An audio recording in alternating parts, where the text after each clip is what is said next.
আমাদের একটা সমস্যা হলো, অনেক মা বোনরা জোহরের নামাজটা পড়েন 3টা 3:30টার দিকে, ম্যাক্সিমাম মা বোনরা এই কাজ করেন। কেন?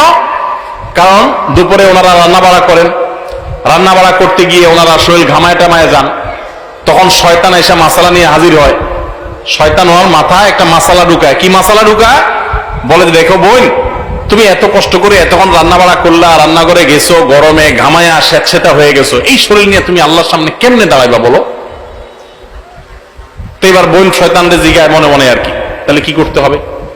এবার শয়তান তার মনে মনে বলে দেয় যে, আরে নামাজ তুমি ঠান্ডা মাথায় ফ্রেশ মোডে পড়বা, হাতের কাজ শেষ করে নাও, রান্না বাড়া শেষ করে নাও, সবারে খাবার টাবার দিয়ে নাও, তুমি বাথরুমে যাও, সুন্দর করে গা ডলে গোসল করো, ফ্রেশ হয়ে আসো, এরপরে 3টা 3:30 আসরের নামাজ সুই সুই হয়ে যাবে, এবার তুমি ফ্রেশ মুডে একটু নামাজ পড়ো।